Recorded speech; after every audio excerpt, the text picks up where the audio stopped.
আজকে আমরা যারা এখানে একত্রিত হয়েছি, প্রাইভেট ইউনিভার্সিটির যারা সম্মিলিত ব্যানারে একত্রিত হয়েছি, আমাদের দাবি দেওয়া একটাই, আমরা একটা নিরাপদ বাংলাদেশ চাই, যেখানে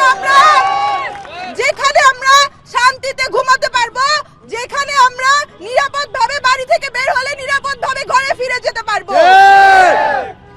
আমরা সবার উদ্দেশ্যে যারা ক্ষমতার চেয়ারে আছেন স্পষ্ট করে বলে দিতে চাই, আপনাদেরকে ক্ষমতায়ন দেওয়া হয়েছে রক্ষক হবার জন্য, ভক্ষক হবার জন্য না।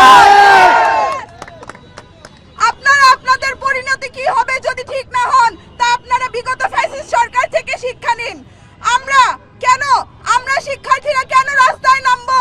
আমরা শিক্ষার্থীরা যদি দুই একটা গাড়ি নিয়ে এক হই, এখানে পুলিশ জমায়েত হয়, এখানে পুলিশের ভ্যান জমায়েত হয়, কিন্তু ঠিক যখন একটা ছিনতাইকারী আমার বোনকে বাড়িতে বেঁধে রাখে, তখন কেন পুলিশকে কল করলে 1.5 ঘন্টায় পুলিশের গাড়ি পৌঁছায় না? আমরা চাই আপনারা যে ক্ষমতা বলে আছেন সেই ক্ষমতা বলের সর্বোচ্চ প্রয়োগ করুন, কিন্তু নিজস্ব স্বার্থের জন্য নয়, জনগণের স্বার্থে, দেশের স্বার্থে। আপনাদের কাছে অস্ত্র রয়েছে, আপনারা সশস্ত্র বাহিনী, আপনাদের যে কি কখনো কোনো খুনি, ছিনতাইকারী বা দখলকারী শক্তিশালী হতে পারে? তাহলে কি দেশে এত অস্ত্রের যোগান রয়েছে? তাহলে আমাদের সাধারণ জনগণের হাতেও তো আমাদের নিরাপত্তার স্বার্থে ব্যবহার করতে দিন, যদি আপনারা ব্যর্থ হন। আজকে 24-এর বিপ্লবের পর আজকে প্রাইভেট ইউনিভার্সিটির শিক্ষার্থী হিসেবে আমাদেরকে আজকে রাজপথে আবারও নেমে আসতে হয়েছে, শুধুমাত্র যাদের হাতে আমরা আমাদের আমানত দিয়েছিলাম তারা আজকে ব্যর্থ বিদায় আমাদেরকে আজকে রাজপথে নেমে আসতে হয়েছে। আমরা আজকে এই সমাবেশের পক্ষ থেকে একটা আলটিমেটাম দিতে চাই, আগামী 7 দিনের মধ্যে যদি বাংলাদেশের আইন শৃঙ্খলা পরিস্থিতি স্বাভাবিক করতে না পারেন, তাহলে 5ই আগস্টের মতো উত্তরা ব্লকেট কর্মসূচির মাধ্যমে আবার নতুন বিপ্লবের সূচনা হবে ইনশাআল্লাহ। আর যেন কোনো বোন দর্শিত না হতে হয়, সোশ্যাল মিডিয়ায় ঢোকার পর যেন আমরা না দেখি কোথাও কোনো বোন দর্শিত হয়ে পড়ে আছে।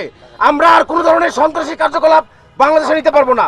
পাশাপাশি আমি আইন শৃঙ্খলা রক্ষাকারী বাহিনীকে বলতে চাই এবং সাথে সেনাবাহিনীকে যুক্ত করতে চাই। আসার সময় দেখলাম আমাদের সেনাবাহিনীর প্রধান ওয়াকারুজ্জামান বলেছেন সেনাবাহিনীকে নীরবতার ভূমিকা পালন করার জন্য।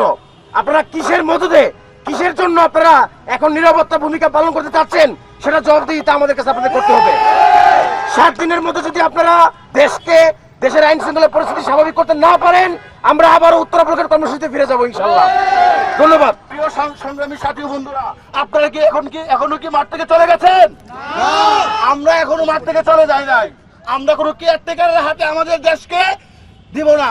আমাদের দেশের রক্ষার দায়িত্ব আমরাই নেব।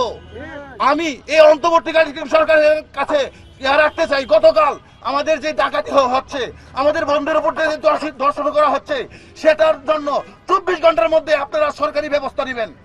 আমি পুলিশ বাহিনীর ভাইদেরকে বলতে চাই, আপনারা আগের ফ্যাসিস্ট সরকারের মতন গা ঢাকা দিয়ে চলার চেষ্টা করবেন না। আপনাদের মনে রাখতে হবে, বিপ্লবী ছাত্র জনতা এখনো মাঠে আছে। আমরা এখনো মাঠ থেকে চলে যাই নাই। আমরা আমাদের এই দেশটাকে কারো কাছে বিক্রি করি নাই। আমরা আমাদের দেশটাকে কারো কাছে বিক্রি করব না। আমরা কখনো দালালি করব না। আমরা বীরের জাতি, বাঙালি বীরের জাতি। আমরা বাঁচতে হলে বীরের মতো বাঁচবো। প্রিয় সংগ্রামী সাথী ও বন্ধুগণ, আমরা একতাবদ্ধ থাকবো এবং আমাদের দেশটাকে রক্ষার দায়িত্বে আমরা সবসময় মাঠে থাকবো। ধন্যবাদ।